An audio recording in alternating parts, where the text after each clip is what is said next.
Mamy dzisiaj specjalnego gościa, wyjątkowego gościa, który nie wiem, czy będzie jeszcze druga taka okazja, żeby przyjechał, ale mam nadzieję, że tak. Na razie robimy wszystko, żeby jeszcze przyjechał. W każdym razie zrobimy to w ten sposób, że w pierwszej kolejności Bryan nam opowie o jego pracy, trochę pokaże slajdy, jak wygląda jego praca, a później zrobimy takie Q&A i możecie zadawać pytania, możecie zabrać te autografy i tak dalej, i tak dalej. Także ja będę mówić po polsku, ale Bryan będzie oczywiście mówił po angielsku. Jeśli nie czujecie się komfortowo, to oczywiście możemy sobie pomagać, także nie krępujcie się w żaden sposób. I co? I chyba tyle. Jakieś pytania? Częstujcie się oczywiście też cateringiem, także są wody dla Was do Waszej dyspozycji. I jak nie ma pytań, to chyba zaczynamy. Ale są. Nie ma? Możemy zaczynać. Okay, so let's start. So welcome, Bryan. I give you my voice to you. So yeah, Bryan is a Diecast design director straight from El Segundo. Yes. Hi everybody, how you doing? Hi. How you doing, sir? All right. So I'll start by introducing myself and kind of tell you a little bit about my history and how I ended up here at MATTEL.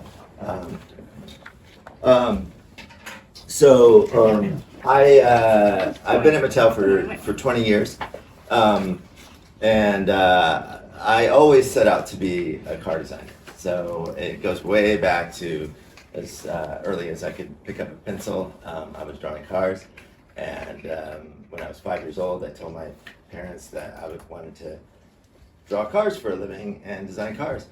And my mom said that was crazy. That's not a job. You can't just draw cars and make money. And I'm like, no, I'm pretty sure. Like even at 5 years old, I'm thinking things don't just appear the way they are on their own. Like somebody's got to create that, right? So I kept at it, kept drawing, even though everybody was telling me that was dumb. And and so when I was 12, I wrote a letter to General Motors, and I asked them, "Is this a job?" And they wrote me back and said, "Yes, of course, this is a job, and this is what you need to do to become a car designer." And so they, at that time, instructed me to go to Art Center, and so from that, I set out to work on my portfolio to improve well enough to be able to get into Art Center. So after high school, I got into Art Center and did the automotive design program there. And then when I graduated, I went to Honda in California, and was in the design studio there for 5 years, designing with Honda, Acura, and then I went and did some contract work for a while. That was more lucrative, so I worked with Mercedes, Mitsubishi, a couple different companies, and then went out to Michigan for 3 years. In the car industry, we say you do your time in Michigan because nobody really wants to live in Michigan, but yeah, that's where all the car industry is. And so I did 3 years there, but after the third winter, I couldn't take the snow and the cold anymore, so I had to get back to California. And then I did some more contract work out there, and I was working with various car companies when MATTEL called me out of the blue and asked if I wanted to join the team at MATTEL and at Hot Wheels. And when I was in the car industry, I always would talk with my friends and the other designers, and we'd say, "Oh, Hot Wheels would be the ultimate car design job because you just do wild, crazy stuff, and you don't have to worry about bumper restrictions and all that kind of stuff." And but it never really occurred to me to apply at MATTEL. I just it was just this kind of thing in the back of my head, like, well, that would be cool. But it was a different industry, and so when they reached out to me, I was like, well, I actually could do this, but I was a little hesitant, like, am I going to miss the car industry, But I took the leap, and I haven't missed it for a second. I'm having way more fun at Hot Wheels than I ever did in the car industry. And so, so I've been here now almost 20 years. It's been a lot of fun. I worked on lots of different stuff at MATTEL. Always in vehicles. I started on Hot Wheels and working on like the entertainment efforts. So believe it or not, we've been working on a Hot Wheels movie for years. Ever since I started, it's been kind of on and off again. But and then the animated series, which some of you may remember from when you were kids, Acceleracers. I worked on that. It was a popular series. 24, 25, or 25, 26. 2005, 2006. Anyway, eventually focused on Diecast exclusively, and then in the last few years I've been overseeing all Diecast for Hot Wheels and Matchbox as well. So yeah, lots of fun, good stuff. I have a little presentation to show you. It's some sneaks, some of what's upcoming for 2023 as well as 2024. So hope you guys enjoy some of the vehicles I have to share here. Is it classified? Well, yeah, I think a lot of stuff is probably leaked out on the internet already, so you, you may not. But yeah, there's some stuff in here that is not publicly known yet. Slide? Yes, go ahead. Oh wait, before you, did anybody have any questions or anything before I jump into the presentation? No. Okay. No questions. All right. Okay. Okay, we'll start with basics. Mhm. So these are some of the castings and decos we have for 2023, and some of this is out already because I first put this together a little earlier. But as we go through, we'll kind of just go through these first ones fairly quickly. But yeah, some of the, the assortments or the mini segments that we've got going, gassers, J imports, that's huge for us. Then and now again, so we've got the old Mustang with the Advent drag strip, Green Speed, all of our electric EV cars, hot trucks, that's a popular one. Red Edition, that's our Target exclusive. This Seville has become quite popular. We did the Gucci Seville, and so it's kind of brought it back to people's attention. Another Red Edition. Exotics, we've got the Solero. So this is we get so many questions on this one. Everybody thinks it's a real car, but it's actually a Hot Wheels original. And this is a really good example of at Hot Wheels we kind of take pride in the fact that we have these Hot Wheels originals that really read and feel as if they're authentic vehicles, and we're really the only automotive brand out there, automotive toy brand, that does this. And we have an amazing staff of designers, many of which came from the car industry, just like myself. So we know car design, and we can design an authentic car and make it feels like it could be a real supercar, a real muscle car, or whatever. And traditionally, hardcore collectors didn't like originals. We are finding more and more collectors are enjoying some of the originals, especially these ones that are much more authentic than maybe stuff that was done in the past. So, and then some of our originals, of course, are just wild, crazy stuff like a donut car. But even then, there's a lot of authenticity to that. So it's donut drifter, and it's set up like a drift car and all that. So even when we're doing wild, crazy stuff, we're thinking in terms of real automotive authenticity. Okay, anyway, so I always have to explain to people that that's actually a Hot Wheels original. Again, another original. Yeah, this Mercedes is hot. I love this. In our turbo mini segment. Baja Blazers, exotics, hot trucks, exotics again, that Vipers, hot again. Tuned, yeah, so, we started tuned with just an original, the Mad Manga tuned. And then that became really popular, and we decided to branch out with a lot of different tuned castings. And this Porsche especially has been really well received, and people are excited about these cars, and it's a lot of fun. They're silly, but they're really, really cool. And so, yeah, the Porsche, we've got the Chevy truck and the Volkswagen, and a lot of tuned cars that are getting a lot of attention. Again, hot trucks. This is, I don't know if you guys know the story, but this is the last car that Ryo Sada designed before he passed away. And so this is a very, very special car to us. And this is treasure hunt edition. It was originally in white, and then we flipped it and made it red, and then with the specs on red. So yeah, really, really cool little truck. And one of our coworkers actually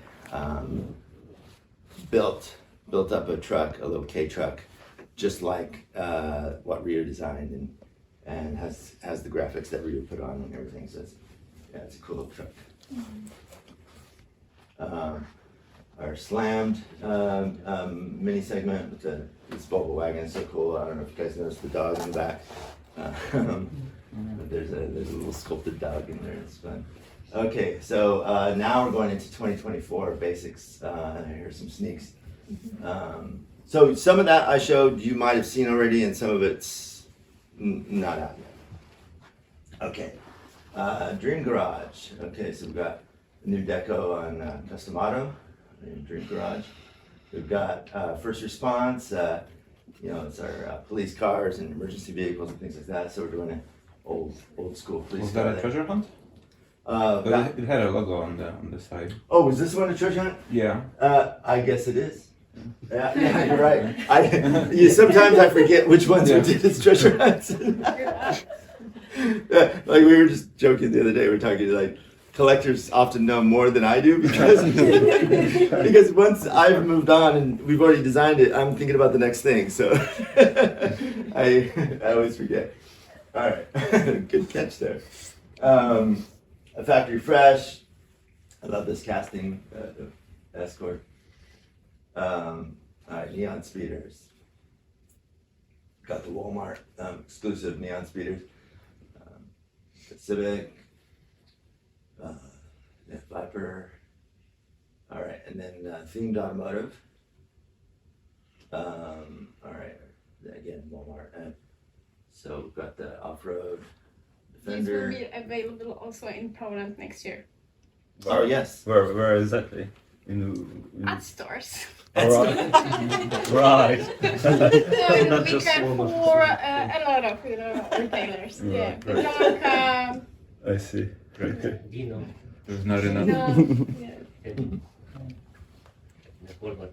But I know that you like this particular item, so yeah. Yeah. We heard Oh, you. we also love the Zamax, and there is Oh. no Zamax. Yes. For Also red First edition. first, baby steps. We are Every exclusive we love. We are Yeah. still Especially waiting. the Kroger and GameStop. Yes, yes. Those are pretty rare. All right, now our themed multi-packs. So we're doing a European multi-pack, Zamac multi-pack. You want that? This They one? want that. Yes, please. Okay. For example. All right, and then some adult collector. We've got car culture, the Alfa Romeo.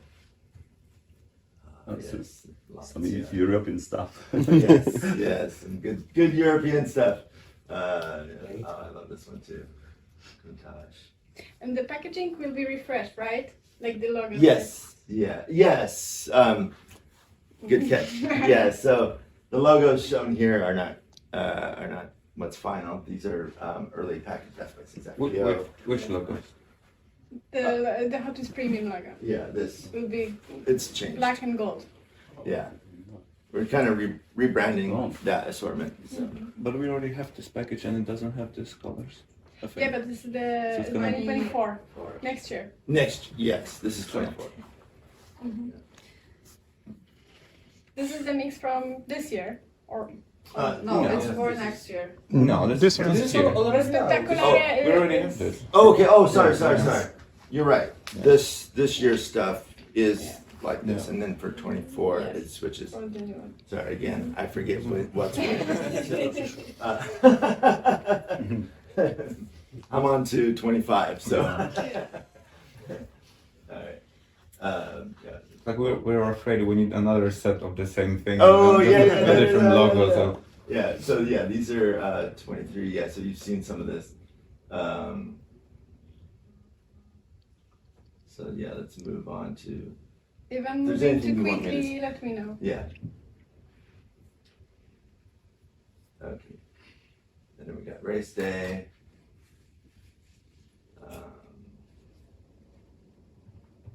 So cool. Capri, I love that Capri. C-Class. Chase. 935. Alright, so that's the race day. This one is coming. Still coming in September. Yeah. Okay, and then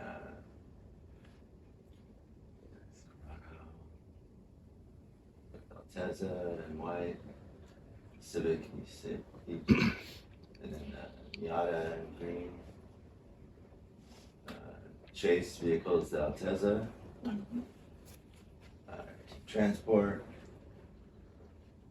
Okay, we got the Alfa Romeo with the Fleet Flyer, and Alfa Deco, Chevy, Porsche. And, the Golf livery, that's always popular for us. Tego nie było jeszcze pokazanego nigdzie. Okay, and Walmart. We've got, yeah, Mercedes and Holden. Ten Silvia była. I love the art that Julian does on these packages. Really, really nice. 8086, Lancer Revolution, Cyclone with the 90s graphics, S4 Quattro, Sylvia, again, another popular cast. Anything Porsche, anything Sylvia or Skyline, of course. Challenger. Okay. All right. Oh yes. So these. Wait. You don't have these. You have these here? Yes. Yes. You do. Okay. Oh yes. This fall. Yes. Okay. All right. Here we go. All right. So, introduction on 1/43 scale premium. So starting with the Countach, which cast developed. So, comparing that to our 1/64. A lot more parts in these 1/43. Very, very detailed. Very, very high-end product. Lots of realistic details in there. You can see we're doing deco on the inside as well, so you get the steering wheel and instrument panel deco, brakes, all that. All right, and then you guys know all this. I don't need to use it. Okay. Oh yeah, so we wanted to do it like a clamshell. So there was a lot of debate, like how we execute these, and there was a lot of the leadership that felt it should be like in a box, like you would expect at 1/43. But we felt like we're Hot Wheels. People know us for our blister packs, and so we wanted to do it that way and just celebrate it as an oversized blister. So I think it's a fun execution. All right. Okay, yeah, and then some of the other castings. So we've got the Corvette, the Mach 1, Rubicon. This one's really detailed. So much extra little stuff on that one. It's really cool. Skyline, of course, R34, and then the AMG GT3. All right, and then Elite 64. You guys are familiar with that, right? So in Elite, we've got the Aventador coming up. Or did that come out already? Yes. Yeah. Yes, we have it. Okay, that one. Okay, Defender, Mustang, the Audi R7, and then Redline Club. All right, we've got the Mustang Cobra R, RLC, It's a 240. Chevy 454 SS. Phil Roman's Rockster. Camaro. Magusta. The race livery. And then Ryo Asada's NSX. Again, another really special one for us. Commemorating his actual car with his deco. The Mercedes 300 SL. Integra. Another popular car, the M3, the F1, 64, cool green, 959, Skyline, with Advent livery, Charger RT. All right, and then this truck is really cool with the dancing bed, you know? So it's fully articulating. Each year in RLC, we try to introduce a new articulation of some sort, and that's been really popular for us, and people are really enjoying like the lowrider and the adjustable suspension and all that kind of stuff.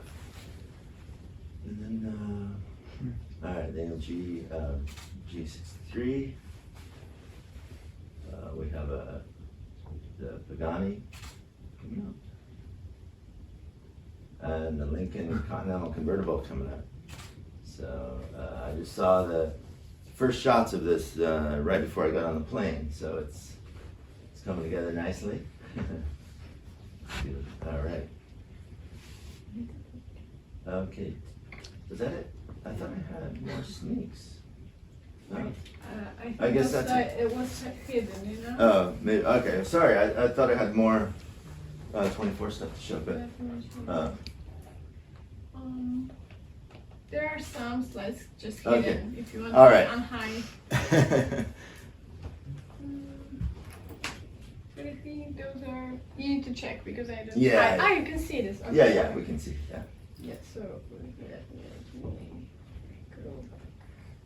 Okay, so Porsche. Yeah, let's see what kind of fun stuff we hid in here.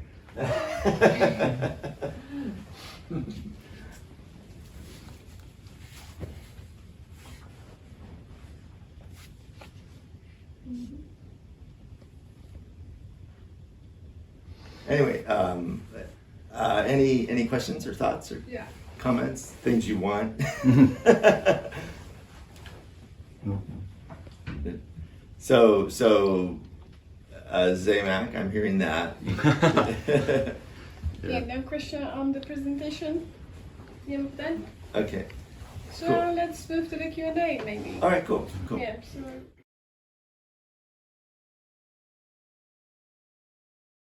Both product design and graphic design, In Hot Wheels and in Matchbox. and Hot Wheels and Matchbox. Right. Yeah. So my team consists of 23 people. Designers and Yes. graphic designers. Yeah. So about half and half. So Alright. half of those are product designers and half are graphic designers. So not many. No, not many when you think about how many Yeah. designs we do every Exactly. year. But how many teams are there? If you have one, so how many teams like yours are Well, in the firm? Oh, well, they're, I mean, across all the brands. Yeah. Boy, I don't know, but I know I have the largest team actually. Hot Wheels has got. Yeah, so there, no one design group has as many designers as Diecast. And so the executives think, oh, they got plenty of people to work on that stuff. But in fact, we're way short-handed. Like we work really hard, and it's nonstop. A lot of work to do. Yes. So you split it up, and it's like you have a day to design something and move on to the next thing. So it's pretty intense for the team, but we all love it. You know, it's a passion, and so people work really hard, but they're having fun too. So and you can see it in the work. It's like not working. Yeah. If there is a passion. Yeah, exactly. It's working, but not working. Great to hear. Yeah.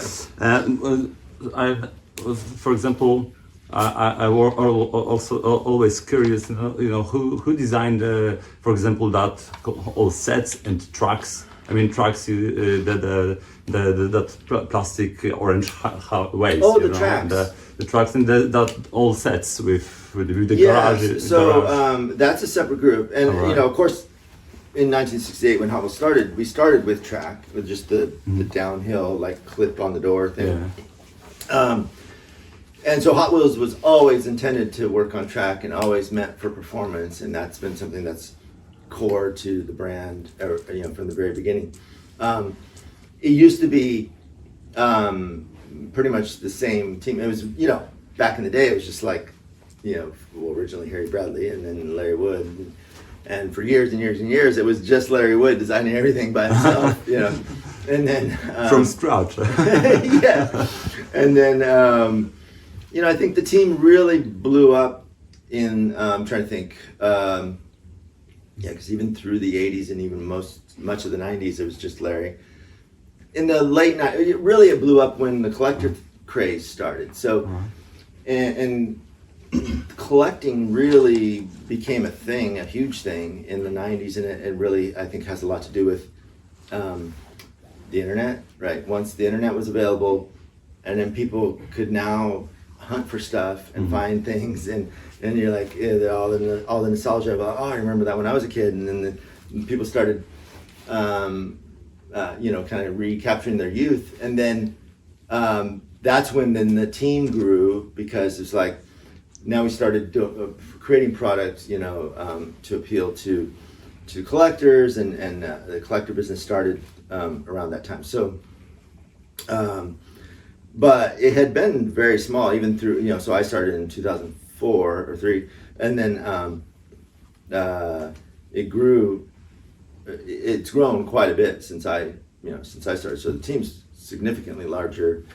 You know, we only had a handful of designers when I joined the team, and but our product line has grown considerably since that time too. So even though we have a fairly large team as far as MATTEL is concerned, it's, like I said, it's still not quite as many people as we should have for Okay. the amount of products. So you are looking for some new employees? Yes, actually, I don't know. actually, I actually do have an open rec for a design temp right now. Not a permanent employee, but we're looking to bring someone on as a temp, 3-month status, and then at the end of the 3 months, we determine, do we continue with the temp for an additional 3 months. That's kind of how it works with the temp. What are the requirements for like a future designer? So on my team, Somebody needs to have like experience from automotive, or just like a design. not necessarily experience from automotive, but okay. So the requirements are totally different for my product designers and my graphic designers. For my product designers, yes, I'm looking for someone with automotive experience would be awesome, but even if they don't have the automotive experience, you know, having been trained at an automotive design school, you know, preferably maybe some intern experience at a car company, but we want people who know cars, who know car design. So that's really important on the product side. And then on the graphics side, you know, just amazing design skills. I don't even think so much. Well, even on the product side, if someone didn't have the college degree, but they still showed the right skills and everything, you know, I would take them. But I would say even on the graphic side, the degree is even less important, because it's just, you know, what can you do? And you know, we typically try to find people who have an automotive passion and who understand vehicle graphics. You know, like you know, we're not looking for, you know, a lot of people will apply and they have, you know, maybe they've got really great graphic skills, but they're like it's like more like they have like, what's the word I'm looking for, like a very corporate graphic portfolio, and it's like, I'm not looking for a corporate look. I want something that's artists. more artists. Yeah, exactly. Fun, exciting, you know, energy and all that. Yeah. So, yeah. What softwares do you use for graphic, not graphic designing, but for product design? Product design, yeah. For product design, you know, we're drawing everything in Photoshop for the most part. Yeah. And then So sketching on tablets or something? yeah, like we that? have sketch tablets. We have the Cintiq. People have their little Cintiq tablets, the portable. But you mean about tablets, the and you then- mean the graphics or the Oh, for or the- the models? Yeah. Well, okay. So Both, I it think. starts. So it starts. I'll walk through. So Yeah. it starts with just sketching, right? And that's on generally on a Cintiq or the big Wacom or a Cintiq screen. And then once we, get to a design that we like, then we'll go into sculpting with freeform is what we use there. Now freeform's not what's used in the car industry at all, but it's kind of the MATTEL standard. A lot of my guys though, they work in alias, which is what's used more in the car industry. What was the name of the Alias. Alias. Yeah. Yeah. But then we translate it to freeform because we're set up just the way we. So my guy will do the original sculpt in alias and then hand it over to a sculptor, and then they translate it to freeform, and then it goes to the engineers in Asia, and then they essentially resculpt it in To the SolidWorks. production. Yeah. So on the production side, they use SolidWorks. Oh, okay. So freeform is much more of a creative platform. So it's I don't know if anyone's familiar with freeform, but I haven't heard. it's like That's- it's like sculpting clay in digital space. So Oh, you like have like ZBrush. Yes. There is a ZBrush, yeah, kind of. So Something you've got a Or like in Blender. yeah, and you've got like a haptic arm. So you're using the arm, and you can kind of so you're holding this pen in space, and you can feel the clay, and you push on the clay, and you can sculpt it. So it's like you're actually sculpting on a piece of clay, but you're in 3D. Yeah. So Right. you're looking at the screen, and you're just moving your arm around here. Yeah, And- Adobe just made like a new software for it, right? What's that? Adobe made a new software yes. for it. I don't remember the name of it. Yeah, exactly. So we may switch over to that Yeah. because.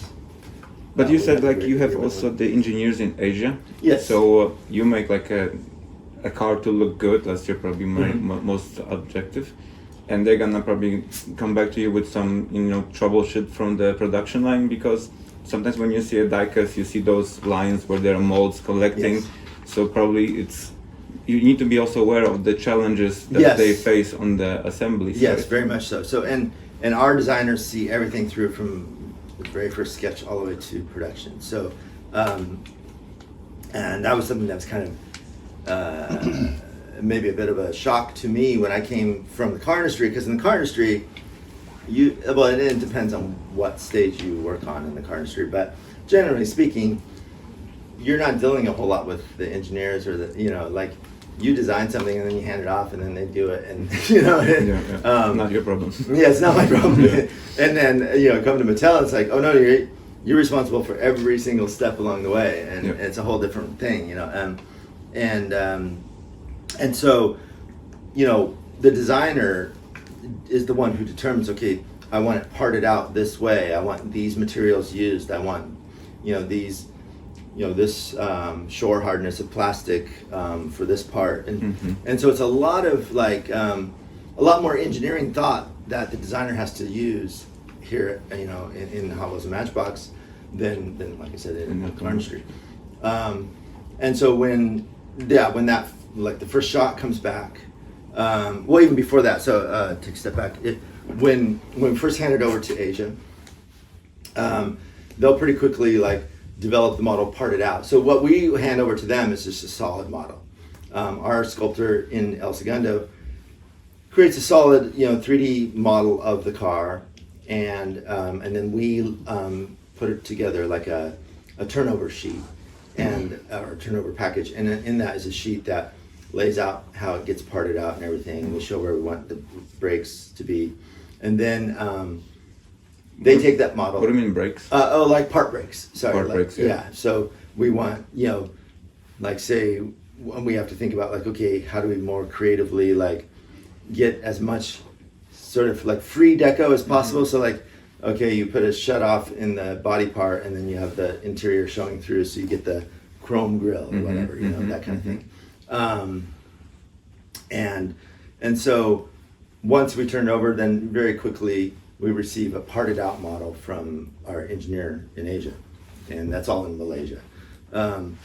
And when we get that, a lot of times because they're not designers, they don't have a design eye necessarily, so things will be weird, like, they might make a decision like, oh, well, he said he wanted it parted this way, but, actually it would be easier to do it like this. Yeah. And then it's like, well, no, that doesn't look good. So it's like a battle between the designer and the Exactly. manufacturer, pretty much. Yeah, but we have a great relationship and a great respect for each other. But it is, like we have different ways of thinking, right? So we have to like kind of push for improving the product as much as possible. We need it to look good. We need it to look authentic.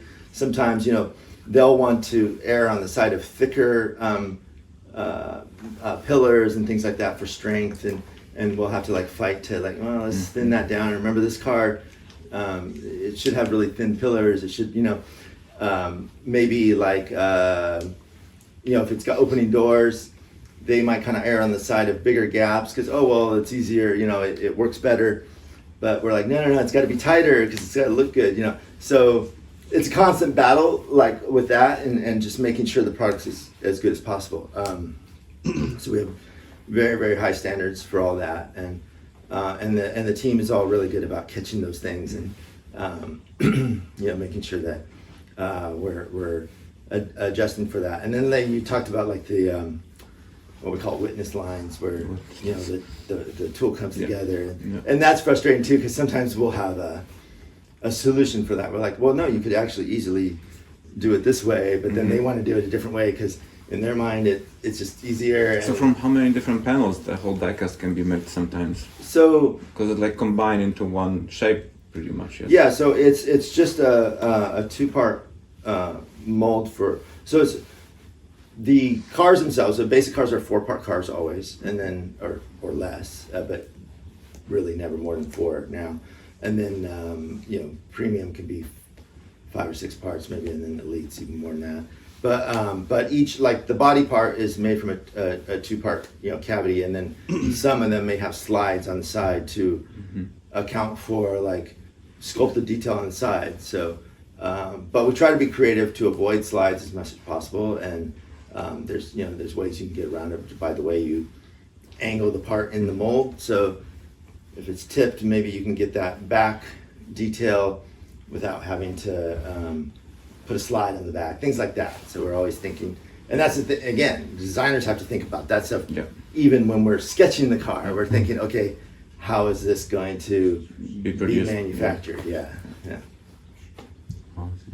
So how the selection of models for each year is it looks like? Yeah. The designers decide about this? It's very much design. It is a team effort. Like I said, we're, the whole development team, including design, marketing, product development, packaging. There's other groups. The whole team works together very closely, and we have a kickoff for each year.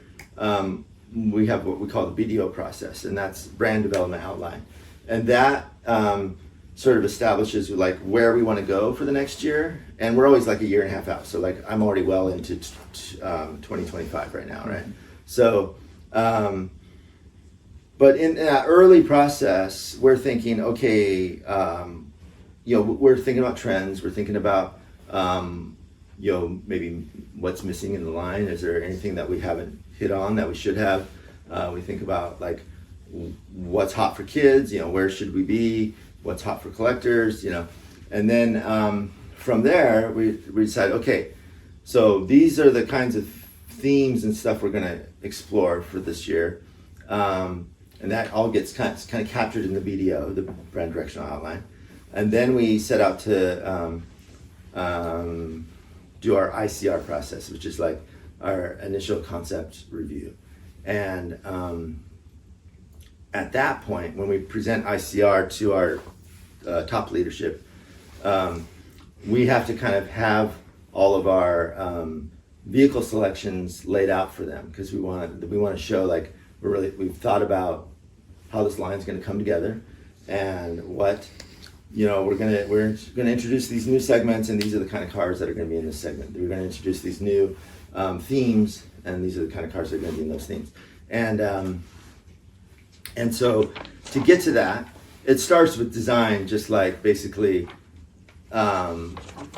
getting a list together of vehicles, and we'll like very collaboratively, like we'll just jump on now generally a team session. It used to be just in person, but and it's still, we still do a lot of in person, but a lot of teams meetings, as you know. And we'll start like throwing images up in the team's chat session, right? And so we'll come up with a whole list of cars, then we start to filter that down. And for basics, we know we're going to do a certain percentage of Hot Wheels Originals and a certain percentage of licensed vehicles. And we generally kind of start with the licensed vehicles. Okay, we kind of get those locked in, so then we know, okay, this is what that half or more of it used to be 50-50, it's more like 70-30 now, 70% licensed. And because licensed does do much better for us in terms of from a collector standpoint. Kids still love the originals, and so we can't do away with those. I know some collectors really don't like them, but once we settle on like, okay, these are the licensed vehicles that we're going to do, and we have a very sort of strategic way of looking at like how we map out capturing all the different vehicle genres and all the different licenses and all the different sort of country of origin. So you want to make sure you've captured Japanese vehicles, European vehicles, American vehicles, and have a proper sort of weighting of those. So do you first select vehicles based on rough ideas or available licensing? Well, that factors in too. So it's a lot of different things. So shouldn't you remember about all those factors probably while selecting something? Yeah, so we do have like certain licensor commitments and stuff, right? So as we're going through this whole early process, we're also like talking with our licensing partner, and they're telling us, okay, you know what, so-and-so's got this car coming out, so-and-so, we meet with the licensors regularly too, and they'll tell us, they may share, some sneak peeks with us of what's coming out. And so we start to think, okay, we've got to plug those cars in, and then so some of the slots are very easy. It's like boom, like that's already determined because we know this company and this company and this company all have a new car coming out that they want us to do. So okay, those are locked in, and then it's a matter of like, it's subjective on some end. It's like, so and so loves this car and really fights for this car to be in the line, and maybe someone else wants this car. And maybe sometimes it's a compromise, but everybody on the team knows cars and they know what's hot, and so that kind of all factors in. And then we start to fill in like the originals, and it's like we have certain themes that we want to capture, and a certain number of, we have a slot for an authentic muscle car, an authentic hypercar, and then a slot for a silly fast foodie, or something like that. And okay, what desserts haven't we done yet? That kind of thing. And then sometimes it's just someone sees something or thinks of something and like, what would be really cool? What if we did this kind of car? So like, what if we did I'm trying to think of an example recently.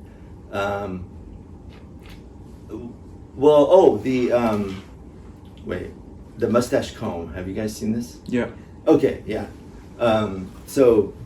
That just was like a designer had this idea. He's like, oh, what if? Because he's in the like kind of hot rod scene with the whole rockabilly, and so that was just an idea off, like kind of.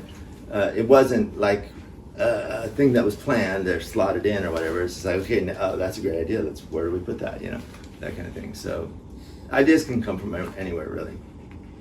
Yeah. Some manufacturers can decide about final look of product.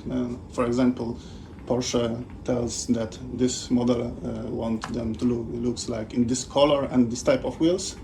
Yeah, so there's some manufacturers that are much more say limiting on what we can do with our cars, and that can be frustrating for us because we want to go crazy with stuff, right? And but yeah, some like Porsche, for example, yeah, they're very, very specific about what liveries we can put on cars, and they either has to be a color the car actually came in, or an actual livery that actually existed, like a race livery. They don't like made-up liveries on Porsches. Yeah, there's some companies that just absolutely it has to be a production color, and we try to avoid those cars, really. I mean, it's like, if we can't do it our Hot Wheels way, we don't want to bother with them, you know? Yeah. But it's also, I think, what people might actually need, right?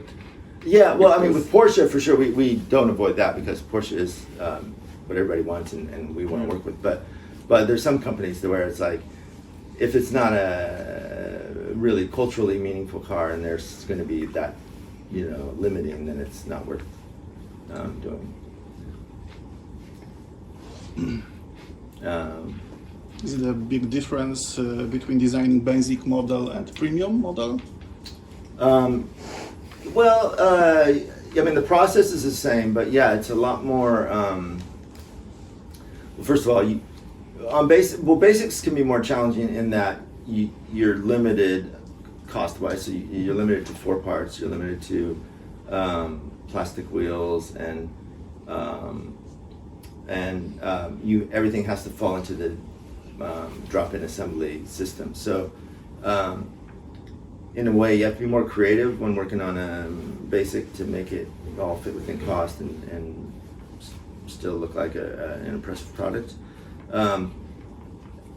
On premium, though, you know, you have a little more money to work with. You have a little more flexibility on what you can do, and use different deco methods and things like that. But it's essentially the same process. Okay, so what does the amount of detail in basic models depend on? Why some models have super details and others don't have light or decals in basic line? Oh, yeah, so that can be like, we basically do 2 to 3, generally 2, and then a handful of cars get 3 tampos, right? And we use tampo only on basics, right? So, well, occasionally there might be a DIJ here or there, but generally not. What was that? A DIJ, direct inkjet printing. Direct injecting? Yeah, so we use that a lot on the premium lines, but on basics, it's, you know, we're pretty much limited to the tampo process. So, so we have to be creative about how we get the maximum deco within those 3 ops, right? So 2 or 3 ops. So some cars, it might make more sense to do headlights and taillights than to do like a side graphic or whatever. So we have to balance that out. That's why you'll see a difference there sometimes. Is there any other method than tempo and this inject? Those are the 2 primary, or hand spray, but like that's really limited to the more really high-end stuff. Okay. I mean, like hand sprayed the whole. Well, not the whole car, but like the whole car is Ransburged. Yeah. You know, it's like on a tree of all cars are all painted at the same time. But then once you get to the individual deco, it gets in a cradle and it's either tampoed or direct inkjet printed. And then occasionally with the higher end products, you might have elements that are hand sprayed. Can you give us an example? Which model could be hand sprayed? That would be like in RLC. Yeah. You're not going to see that in Premiums or anywhere else? Yeah, no.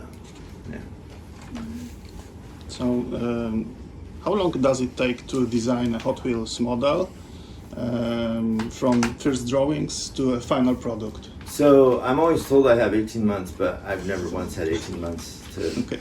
So it's funny because the corporate answer is it's 18-month process from start to finish, but that's not really true. I mean, yes, it's 18 months from the time we start working on the line to the time the first product comes out for that model, you know, that toy year. But the first few months of that is like that whole BDO process and ICR and blah blah blah, and then from the time you start actually pen to paper, designing something, it's probably more like a year, really, to then for it to hit the shelves.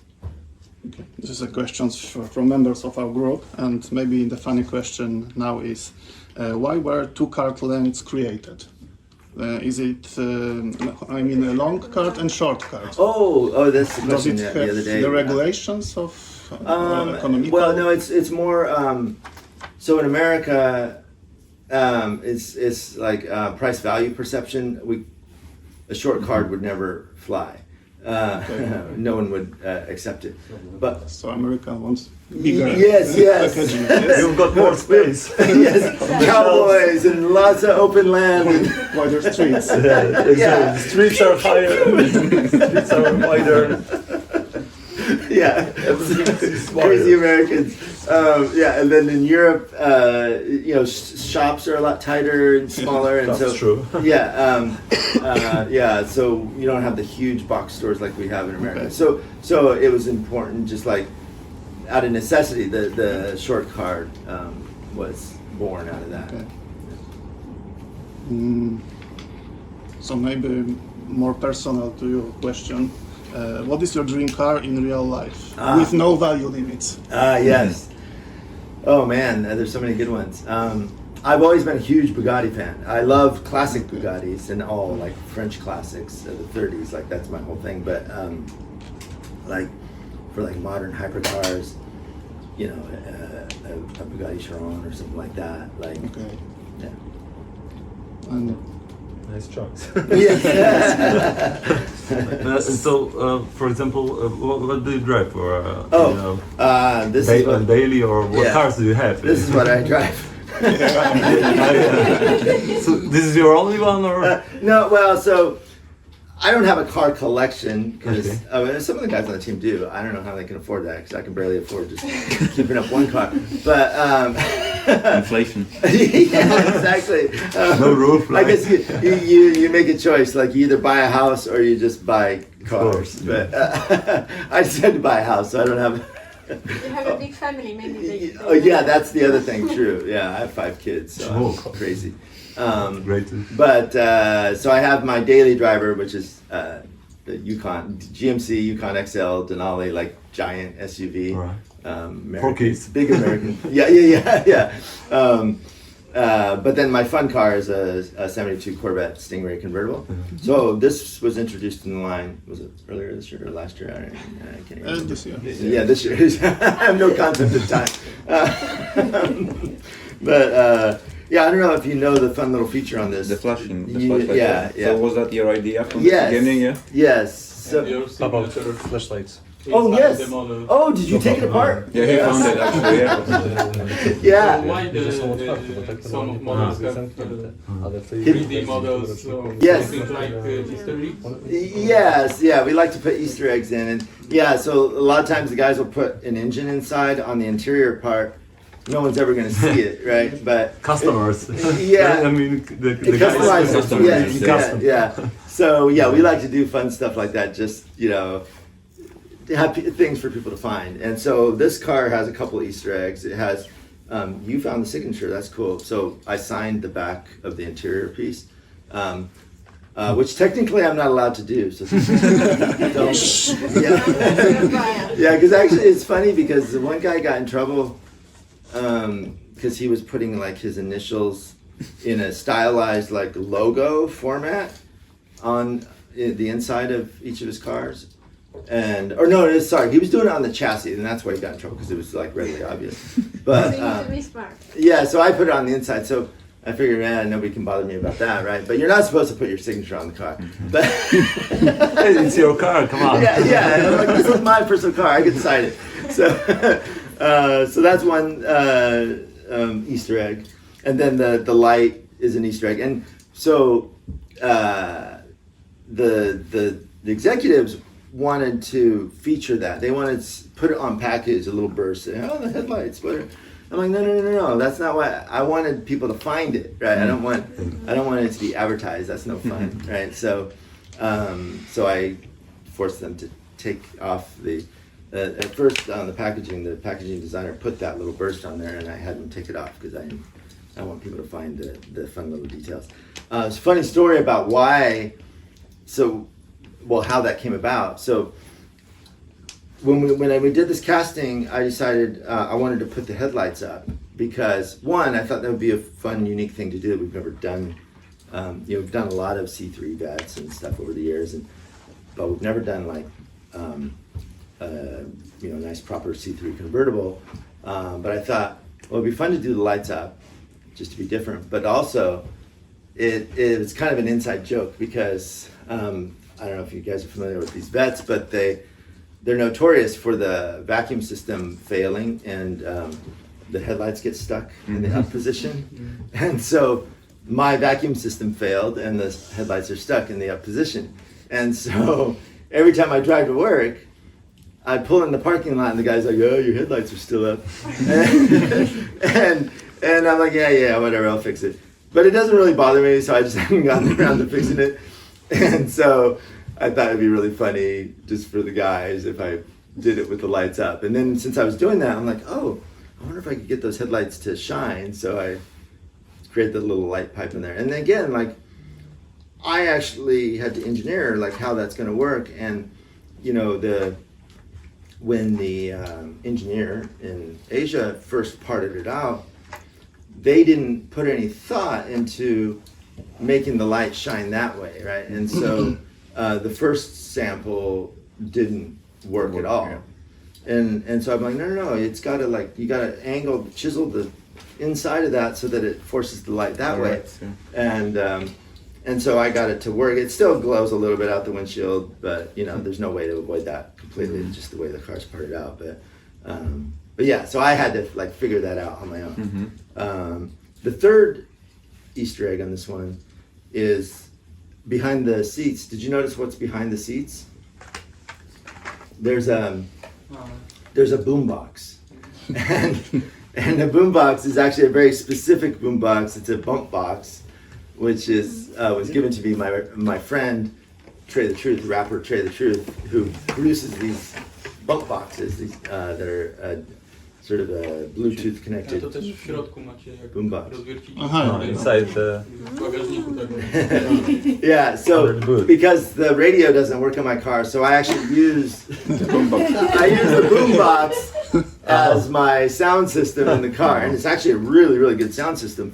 These bump boxes are amazing.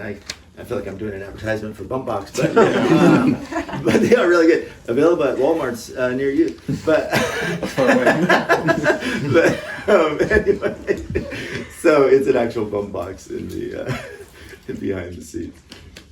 So what is your favorite car that you designed beside your own car? This one means a lot to me, obviously. And I think, it's hard to say favorite, but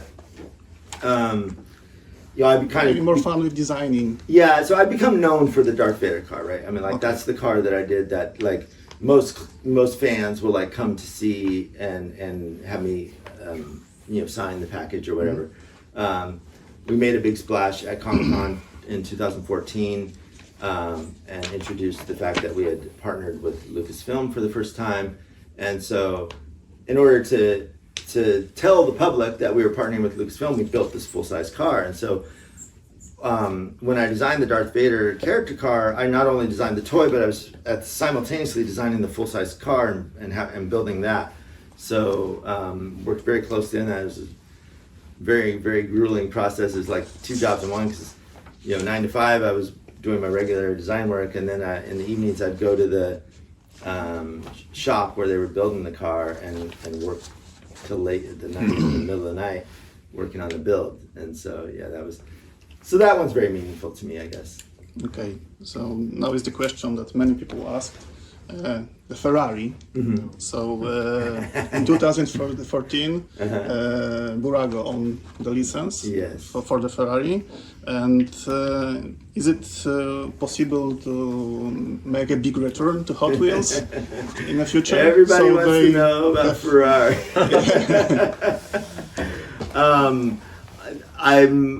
I will say it's not impossible that in the near future there might be some stuff with Ferrari, but I can't confirm anything. Okay. So it's confirmed.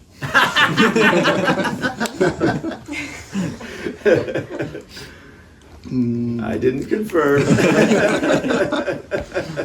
Okay. Okay, so what are your five, let's say five favorite Hot Wheels castings or? Okay, so Twin Mill is one of my favorites actually, because I remember that from when I was a kid. It meant a lot to me, and then seeing it in full size, you know, when I started at Mattel, I'm like, oh wow, I can't believe they built a real one. I didn't know, you know. So that one is one of my favorites, and that's designed by Ira Guilford. Bone Shaker is one of my favorites, designed by Larry Wood. And I really like Custom Auto. I love cars that are very authentic but not real cars, you know. So those are some of my favorites, and that again is a Larry Wood design. And then probably Brendan's 55 Gasser. I like that a lot. And then The basic or RLC? well, I mean, the RLC is obviously more special, but any of them they're cool. I mean, I like everything. So like, it's hard to say, but yeah, I mean, definitely those kind of stand out to me. If I was going to put one of my castings in there as a favorite, I guess the Darth Vader car would be in there. And then I designed I did the Koenigsegg GR. So I guess as far as like the licensed cars, I'm really happy with how that one came out. Yeah. Can you see anything about the 1/18 scale RLC? It's going to be September, I guess. Oh yeah. I don't know what I'm The Gasser. allowed to say about that. Probably a Gasser. Yeah. So, well, actually, I don't know. I don't want to misspeak. So, Okay. but I don't know how So we'll many find out. how many people like the what do you call it? Like how many people have like jumped in to say they want one? I'm not sure where we're at with that, but what the numbers. Okay, so as a Diora collector, I have to ask, whose idea was the third car? The which? The third Diora. The Dodge Diora. Oh. Yes, because there are people mainly in the USA, I believe, collecting original Diora and Diora 2. Mm-hmm. And then the third. Oh, the third. Oh, Yeah. Diora 3. Okay. Yes. It wasn't mine. So I get from the tone of your question that you don't like Diora 3. I may or may not agree with you. I'm not at liberty to say.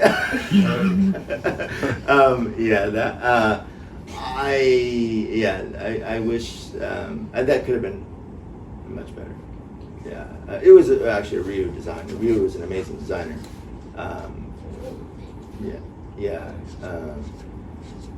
But not one of his stronger designs. Yeah.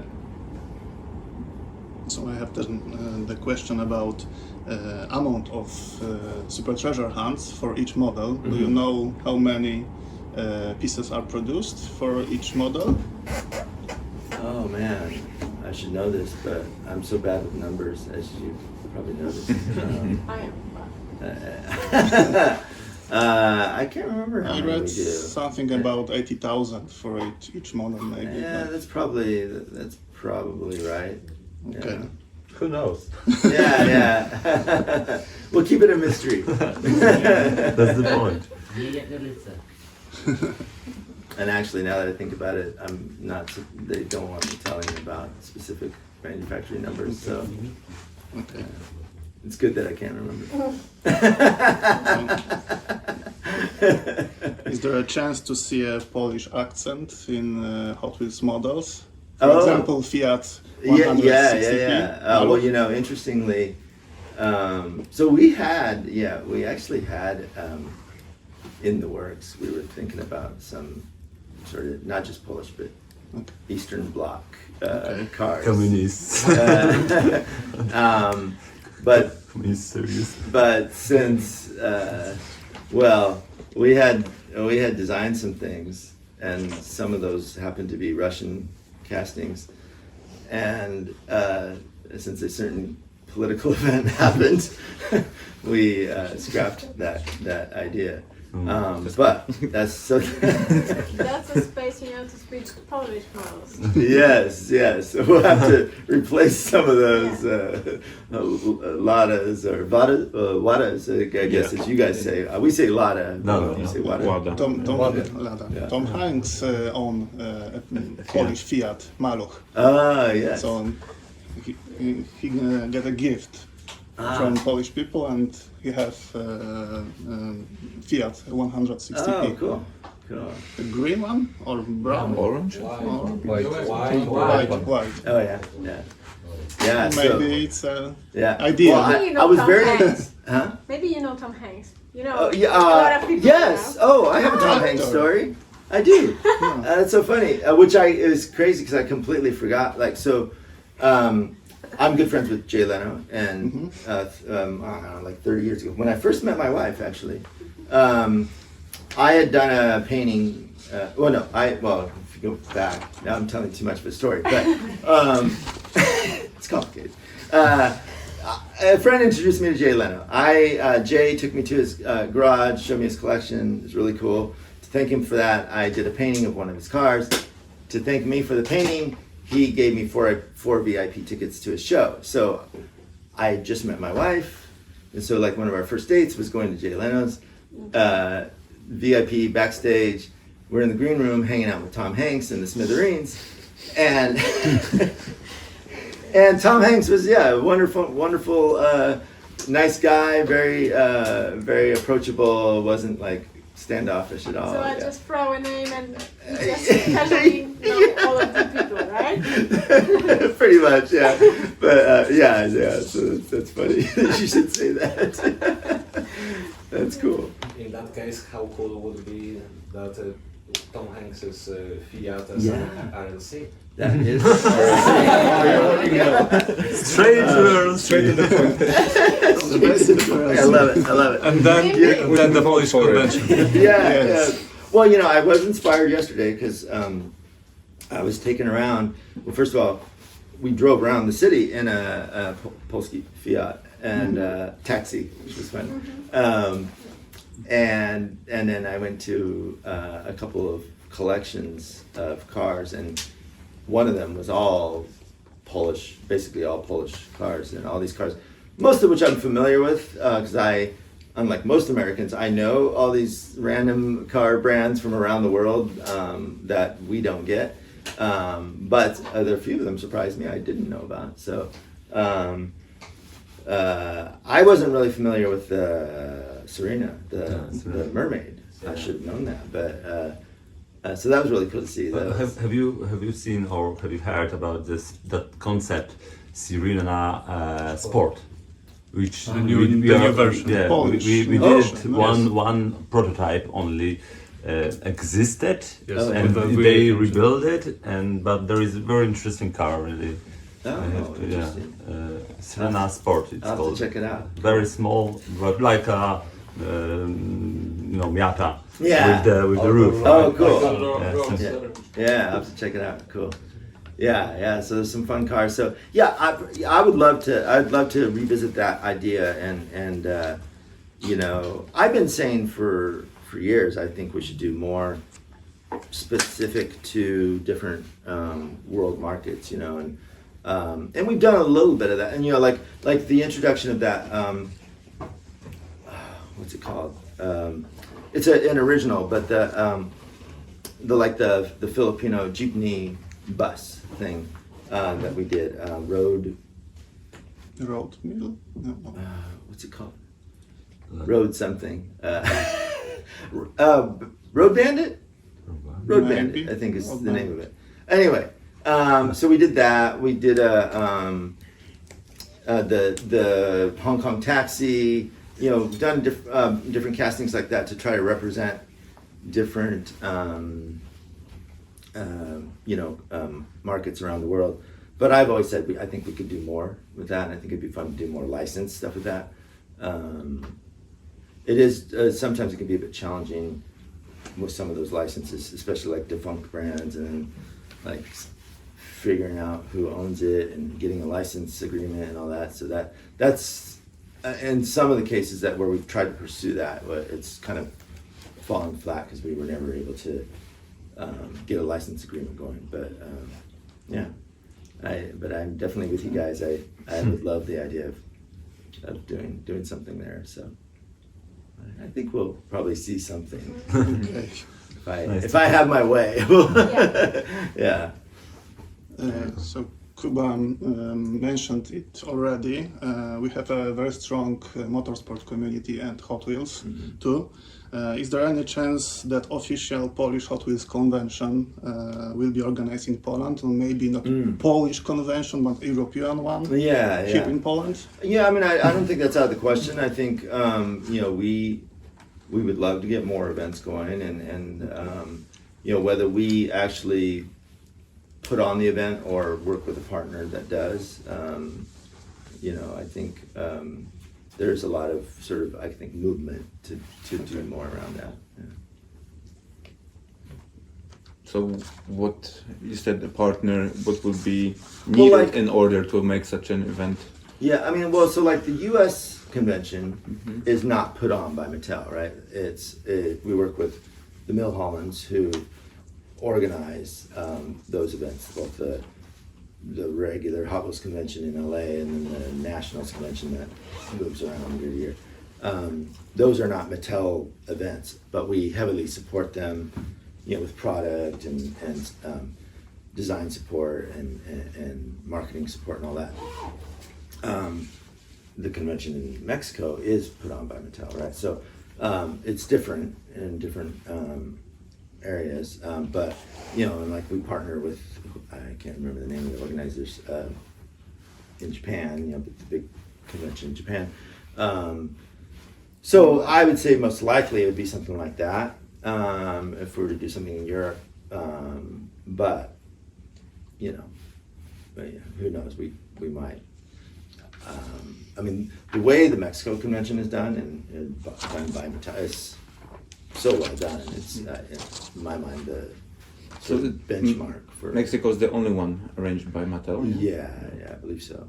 So for us, if we would like to plan to go to one of the events, which one would you recommend for us to go? Somewhere in the States, or maybe going to one in Mexico? In my mind, the Mexico convention is the benchmark of all conventions. It's really, really well done, and just an amazing all-around experience, because it's much more of a big family event rather than like, the U.S. conventions are very much collector focused, and it's just collectors doing their collector thing. But the Mexico convention has that, but then also, fun events for the kids, and a big, huge car show, and all kinds of stuff attached to the convention. That's a much bigger event, right? And I think that's the way to go, honestly. I think having more of a broader experience, it brings in more people. And, For the company is better, right? Yeah. Okay, I have two last questions about the RLC. Maybe you can answer about this. Why some RLC models are numbered and some models are not? Recently, more and more models are without numbering. And is there any plan to completely remove the numbering, or we hope not? Yeah, no, I know. I'm not sure I have an answer for that. It's more of a marketing. You are not responsible for, for that. I would number that. That's not my job, man. Yeah. I really don't know why that decision was made, honestly. But So the second is about opening the membership. And so let's leave this to. Yeah.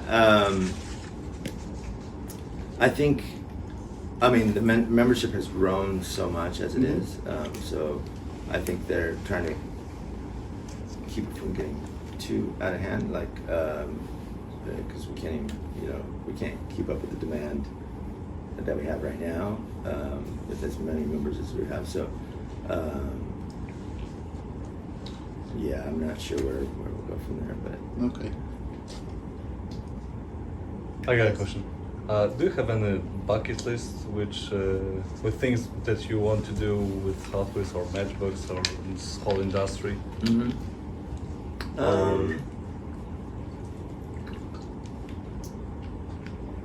Maybe that I can't talk about, but yeah, I get it. yeah. I mean, I'm sure there's things I'd like to see. Well, I mean, I think one of the things that I mentioned was the doing more with, like, I'd love to have a whole line of cars representing Southeast Asia, the whole line of cars representing Eastern Europe, a whole line of cars representing Australia or South America. I feel like there's some missing holes there, and I've gotten a lot of pushback on some of that stuff. Because from a marketing team, like, they're always thinking in terms of, like, oh, we want what's going to have the broadest appeal everywhere, not just a specific market, right? But I think there's more opportunity for specific markets. Yeah, because they're not the same. Yeah, they're very different. And so I guess that would be my biggest bucket list thing, to see more of that. Yeah.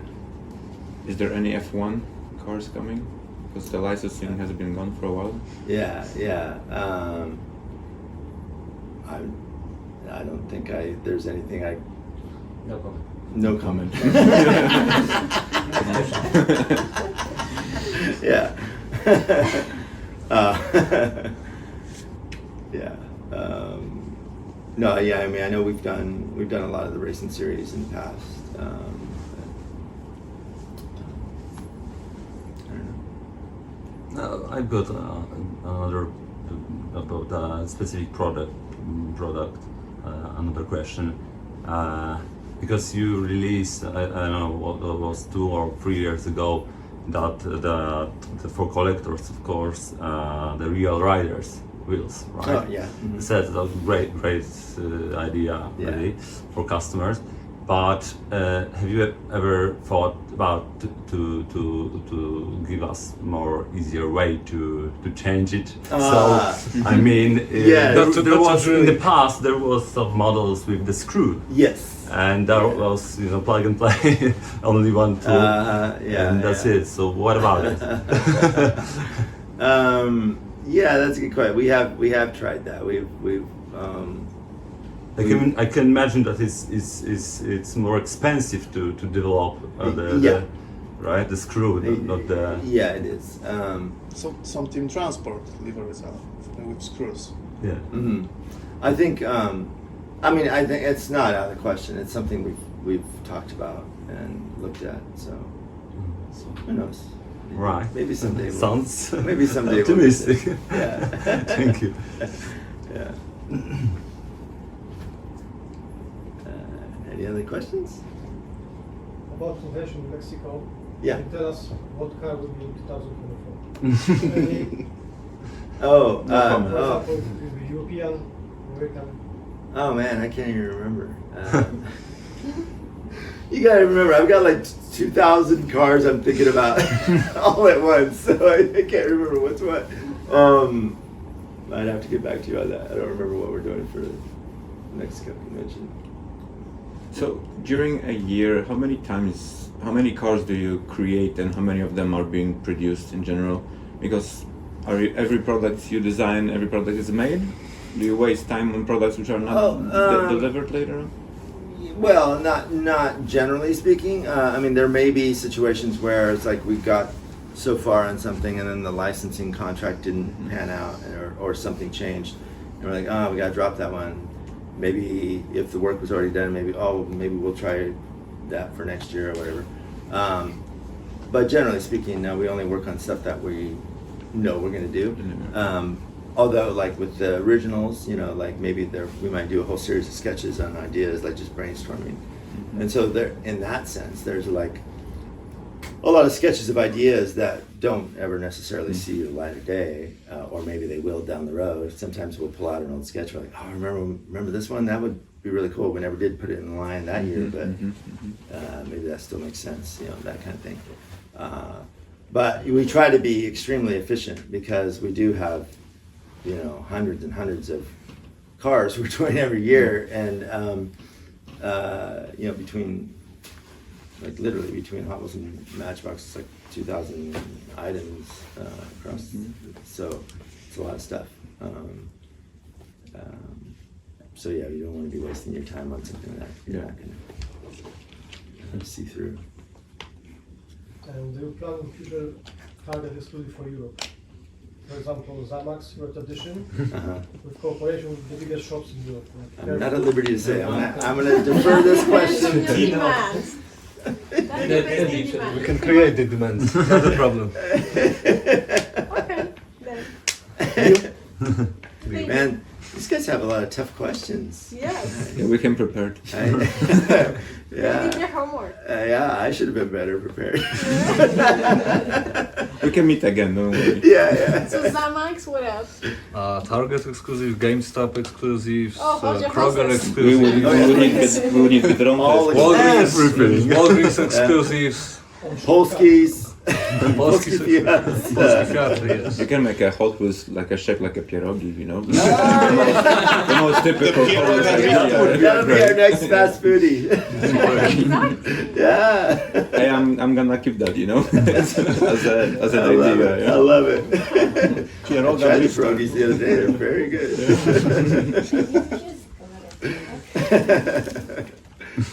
Yeah. Anything else? I have one more question Yeah. about main lines. Sometimes you can find main lines with different wheel variation. It's mistake in the fabric or you design this? Yeah, in basics, like where it's like the mismatched wheels. Is that what you're talking about? Or No, sometimes it's different wheels. oh, Same car. You mean gotcha. about errors? He mean variations. Oh, There's a different variation. Yeah, so- like those are It's like mistake in the fabric. errors, right? Generally, yeah. Or yeah, I mean there are times where it's like we'll reintroduce a car with different wheels or whatever, but yeah, I mean I think what you're talking about is just the errors, and they don't happen very frequently, but Because like But error would be, for example, 1 per million or 2 million cars, but sometimes you can find a lot of same Different cars with variation of different oh, it might be that Is Just it a factory the mistake. mid-tier Five spokes? cars, like Oh. from I mean, theme? especially in early 2000 cars, I think there were that happened. Yeah, more back then. Yeah, but I mean, generally speaking, we don't do that, but yeah, maybe a whole batch got out that. So how about different variation of cards? We have DMAT series of Fast and Furious, and here in Poland we have 2 different variations of card. So how Oh, about this? The premium and the theme. oh, you're talking Yeah. about they're 2 different Just, lines. just yeah. themed. Just themed. No, just within No? themed, you have 2 No, variants. just themed. Okay. We have 2 different graphic variations of themed series. But do you talk about European region and American region? Oh, Maybe from this different distribution. For example, Toyota 4Runner was the black version of 2 different cards. Cards, not car, but cards. Yeah. Different graphic on the card. Szukasz tego? Oh, It's really hard to find. Jeszcze ta sigla była jakaś... I don't know. Coś tam. I'm not sure why that is. It's not a Same big reason, difference, but some graphic elements on the card are different. Some colors. Is it a? The same series, Fast Yeah. and Furious, from this year, Yeah. and it has 2 different car variations. Yeah. I'm not sure what that is. Okay, It's maybe another for theme a different from market. packaging, right? Yeah. What's that? It's another team that. Yeah. So I'm not packaging. responsible for packaging. I mean, we do work closely with packaging, but I don't necessarily pay attention to every single thing they're doing. So I'm not really sure what that. So is Julian in your team? Because he designs most of the... Julian? Yeah. Julian Coils. Yeah. No, Julian is not on my team. He is on the packaging team. Packaging team, Yeah. So we work very, very closely. with Only the packaging team, yeah. Yeah, we work very, very closely with the packaging team, but that's a whole different design discipline and everything. So I don't oversee that. Okay.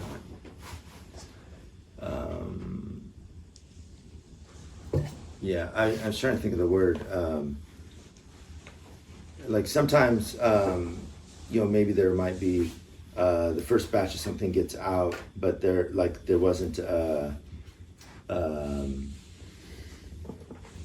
like there was a change that was supposed to happen that didn't get implemented, and so then you quickly what's the word I'm looking for?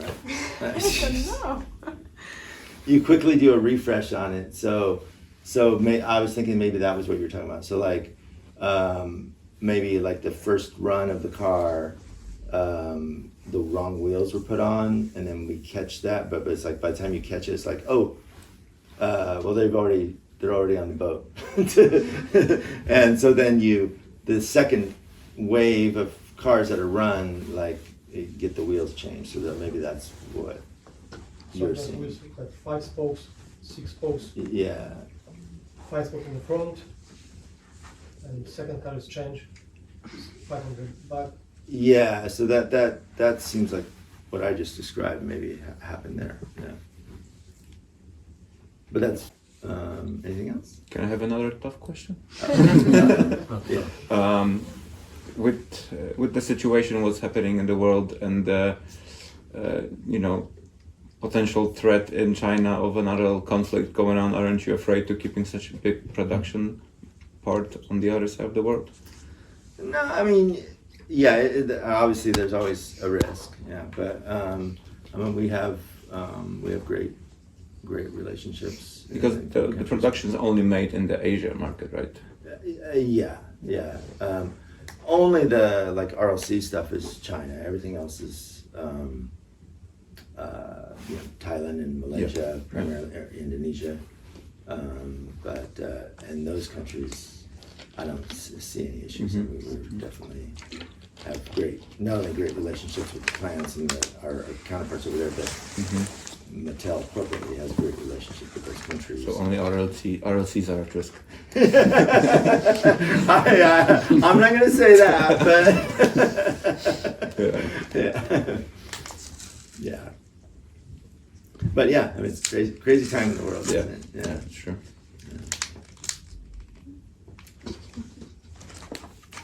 All right. Hopefully you guys enjoyed this. Oh, and I realized nobody got any Yeah, you need snacks. to eat that. Yes. You need to eat that. Please enjoy Any more the. questions? No? All right. Well, feel free to ask me anything as Yeah. we're enjoying the snacks. Thanks for your and- questions. Thanks Yes. for your Thank you. answers. Thank you Yeah. very much. All right. Hope I didn't disappoint you with any answers. One No, it was more great. small It thing was from great. my side. Oh. A second, because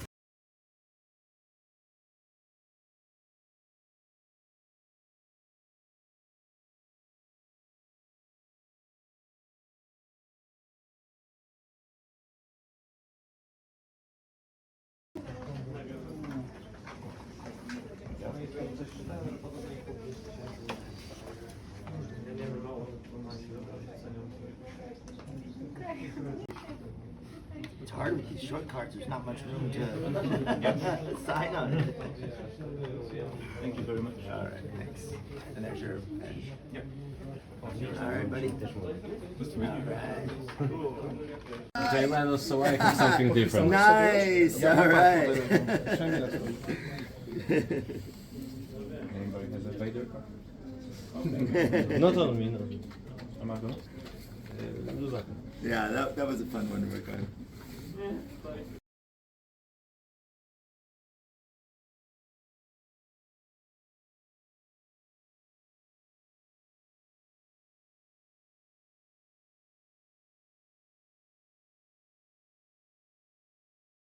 The members of our group. Our logo? Yes, our logo. That's awesome. Some stuff inside. Can you show it? I will hold it. Oh, that's so cool. It's a poster to create for the event. Yes. Ah, And nice. you also got a couple of stickers with our logo. And then here's the main thing. Your personal customer. Wow. With real riders. Yes. Oh, that's And so black cool. interior. Yeah, that's perfect. Oh, nice. A t-shirt inside here. Wow. And also Oh, cool. Oh, nice. And these are photos of models That we've printed done. like a Yeah. postcard. Oh, very So, cool. you Yeah. can you can take it to the US and just Awesome. spread it with your friends Yes, in Michigan. thank you. Say good words about the Polish collectors and hey, let's do that Polish culture. There we go. So Yeah. we just want to throw something in. Oh, wow. We have made you homemade muffins 6 a.m. this morning, so that they are fresh. So. Oh, thank you. Thank you so much. All right. You're gonna have More share food to this. eat. Yeah. Thank you. Let me see. Oh, yeah, here, how let's cute turn that is around. that? Yeah, you can see that better. Thank you, guys.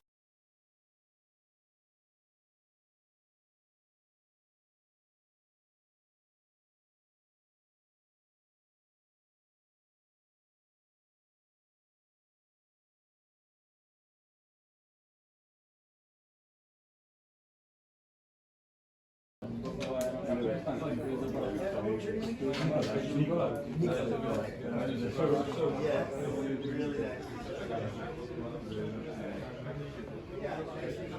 nice.